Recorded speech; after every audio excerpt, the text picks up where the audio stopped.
Welcome back to the channel. I'm Alex Sablesmith, and in this video we're going to be talking about nausea and vomiting. So the objectives of this video are to understand the basic pathophysiology of nausea and vomiting. We're going to be talking in very simplified terms about the pathophys. Second, we're going to learn an acronym, VOMIT or vomit, to run through the differential of nausea and vomiting. And then finally, I hope by the end that you have a basic familiarity with the antiemetic medications that we commonly use here in the United States and why they work based on knowledge of the receptors that they affect. To begin our understanding of the physiology of nausea and vomiting, let's look at the vomiting center, which is in the medulla. Now, I put center in quotations because it's not like you could look at an MRI or a specimen of a brain and say, point to a specific place and say, aha, that's the vomiting center. But rather, it's an association of neurons that seem to be the central computer for receiving input about various noxious stimuli in the body. Now, this vomiting center is going to receive input from 4 places. The first source of input is the gut.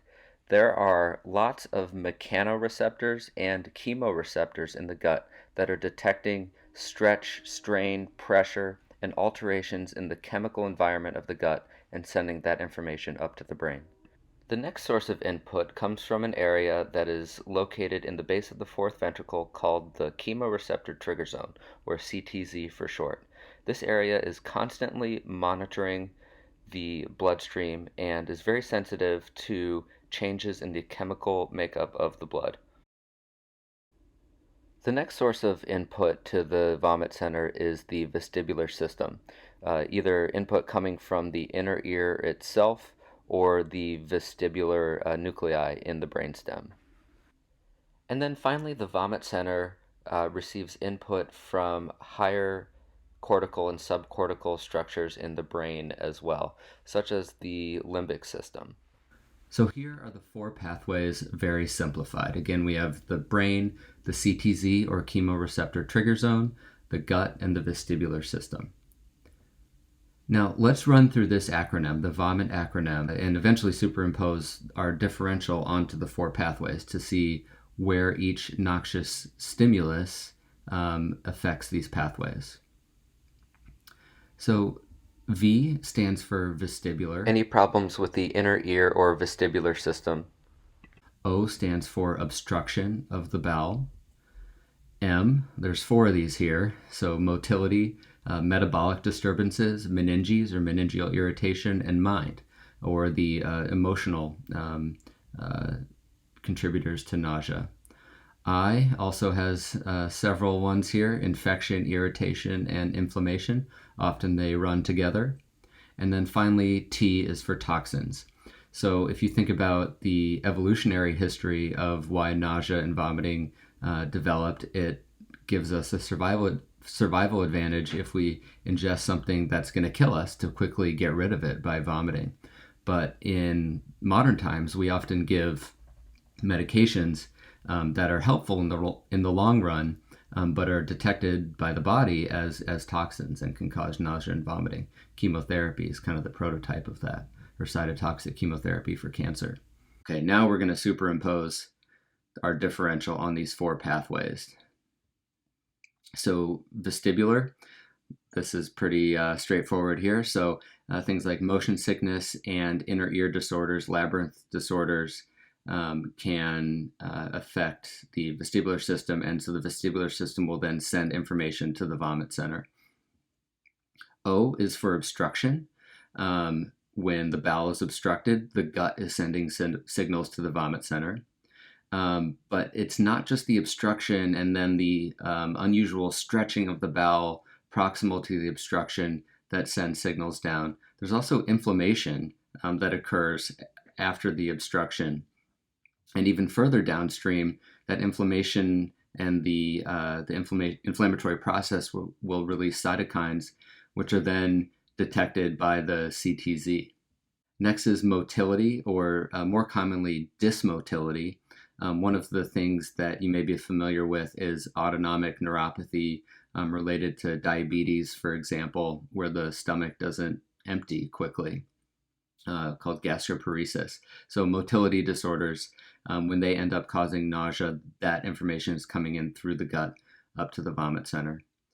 M is for metabolic. So there's a big differential even within metabolic, but to name a few examples, lots of electrolyte disturbances, such as hypercalcemia, hyperglycemia, and diabetic ketoacidosis. Also, uremia in renal failure is another metabolic cause of nausea, and this will be detected by the CTZ. M is for meninges. So often people with meningitis will present with vomiting, so meningeal irritation, as well as increased intracranial pressure. And then the final M is for mind. So emotions can trigger nausea and vomiting as well. Anxiety is one of the most common ones.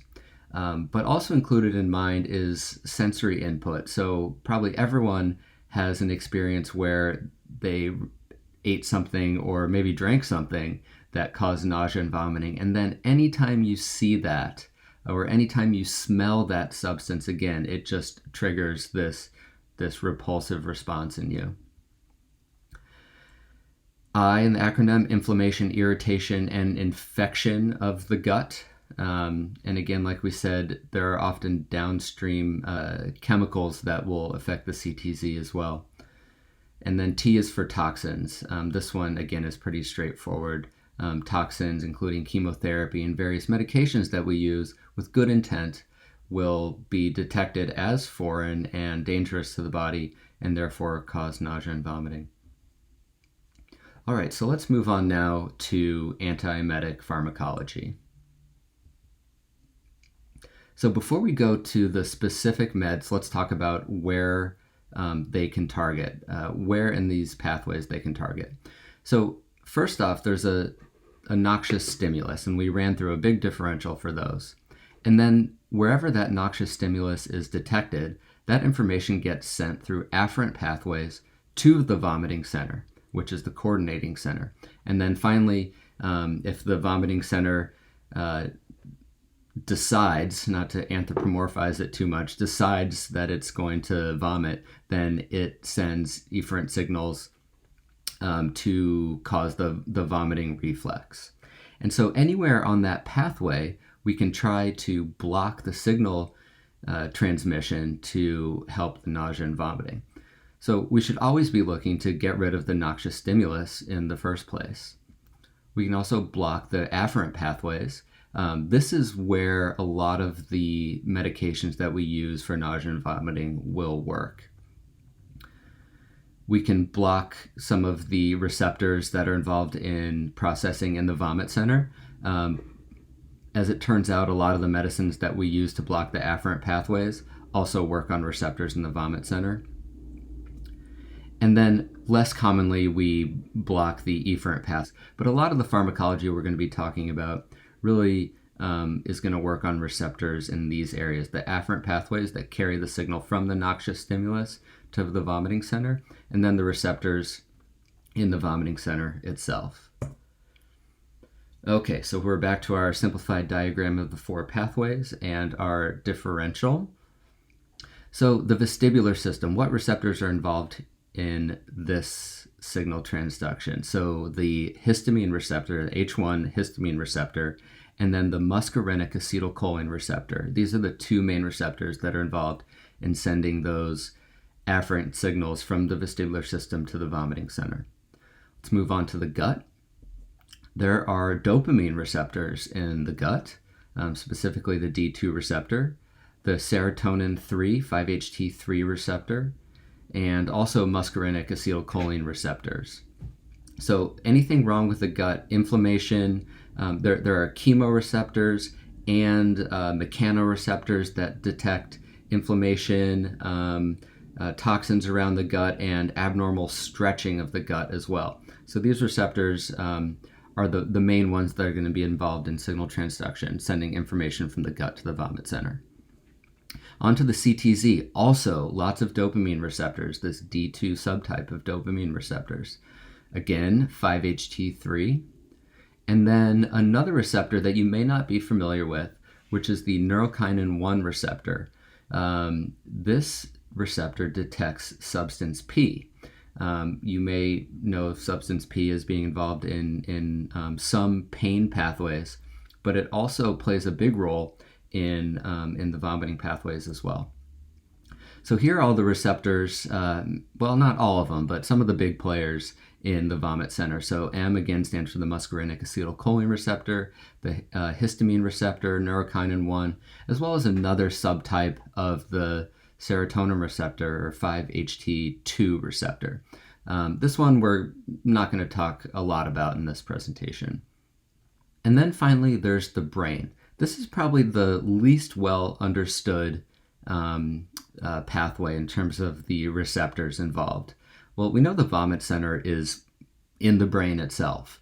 So there are lots of projections to and from the vomit center in the medulla, which is likely how a lot of the information gets there. But specifically, I want to talk about two receptors because they are important in medications that we use, and those are GABA receptors and cannabinoid receptors. So now that we have a basic understanding of what receptors are involved in sending the signals from the various pathways into the vomiting center, we can now choose more wisely what medications we're going to use to treat nausea and vomiting, depending on what the noxious stimulus is. So let's take a closer look at the receptors and what medications will block those receptors. Okay, so this table summarizes 9 of the most common antiemetic and anti-nausea medications that we use and what receptors they work on. So in the vast majority of cases, these are going to be receptor antagonists, meds that block those receptors. Now, medications will have varying activity at those receptors, either really strong blocking activity, kind of medium blocking activity, and light or weak blocking activity. And so that's what the color code means. Dark green is for strong.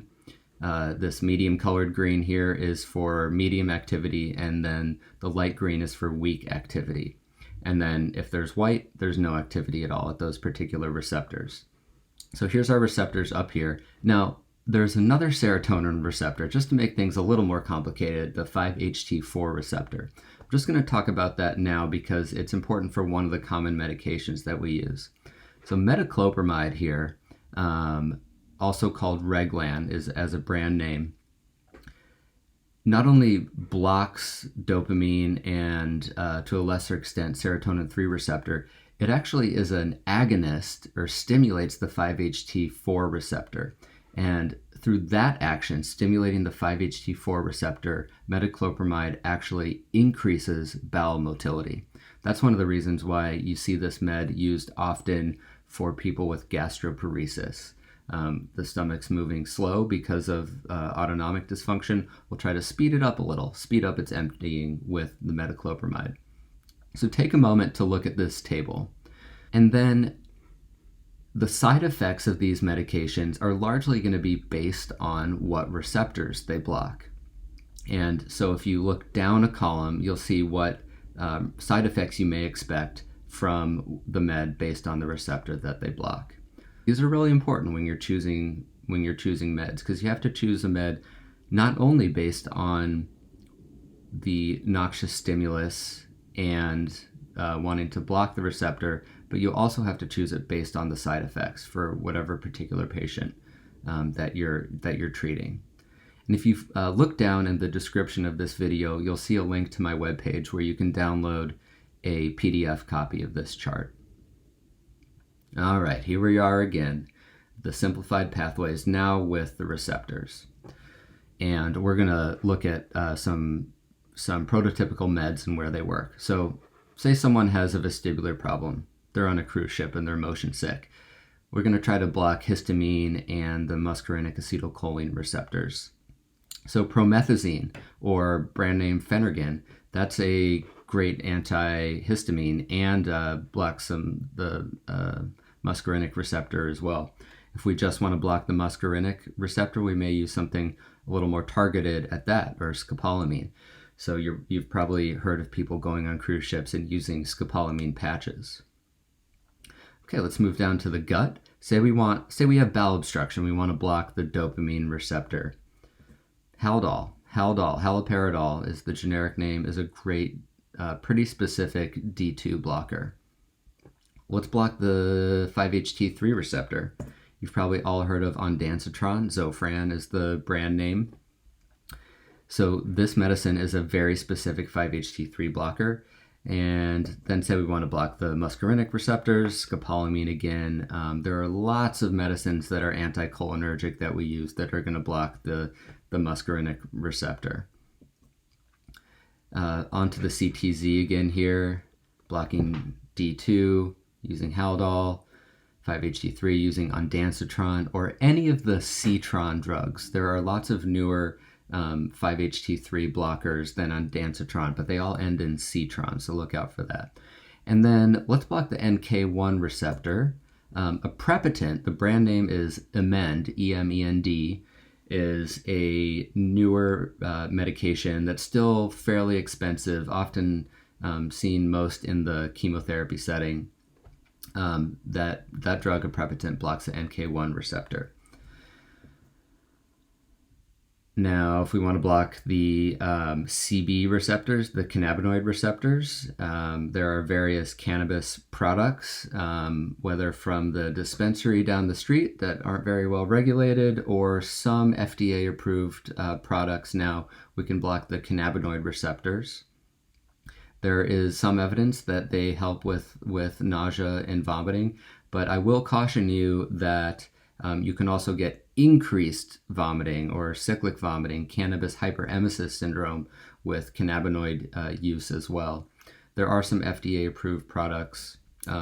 Most of them are pure THC or THC derivatives. There's a new product that was just FDA-approved, but for epilepsy, which is a combo of THC and CBD in a 1-to-1 ratio. That's called Sativex, but it's going to be pretty expensive, so I wouldn't expect to see that used off-label for nausea and vomiting for quite some time. And then finally, the GABA receptors. Lots of people may be familiar with using lorazepam and other benzodiazepines for treating nausea and vomiting.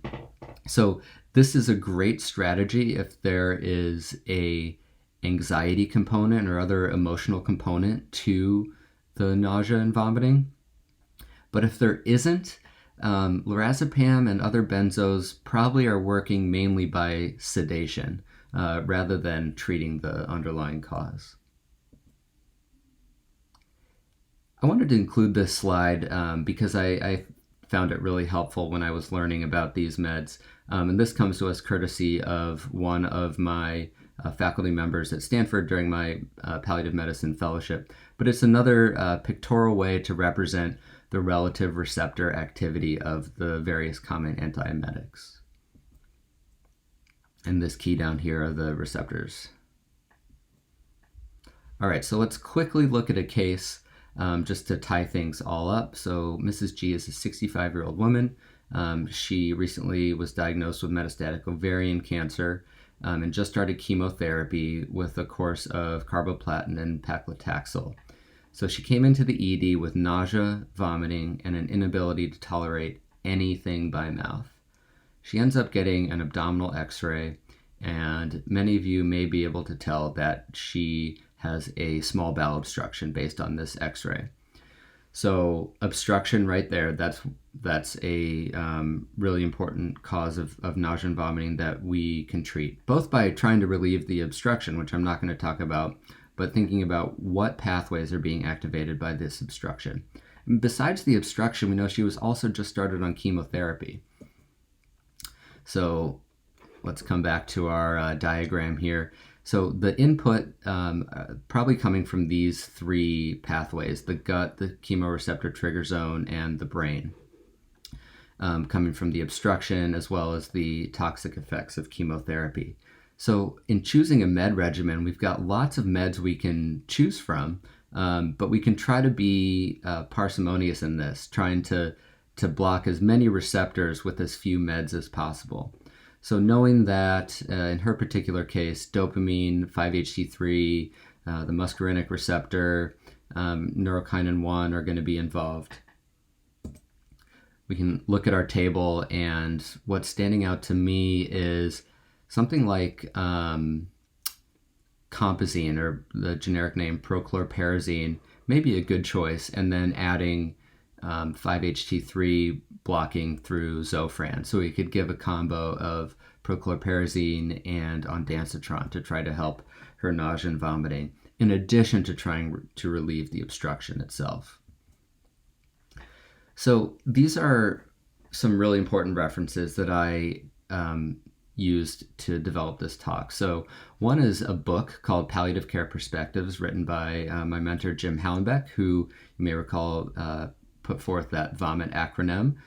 The next is a book called The Palliative Care Formulary by Twycross. I have the 6th edition of this. Now you have to order it from England, and it's kind of expensive, but I found this book one of the most invaluable resources to pharmacology in the palliative care setting. So even if you're not a palliative care specialist, if you're an oncologist or anyone really, I think this book is a great resource. And then finally, another great resource are the palliative care fast facts. So these are one-page summaries of many different topics in palliative care and symptom management. So if you follow this link here, you'll find a list of close to 400 fast facts now. So it's a great quick reference for anyone who's taking care of people with serious illness. So thank you for watching. Hope you found this helpful.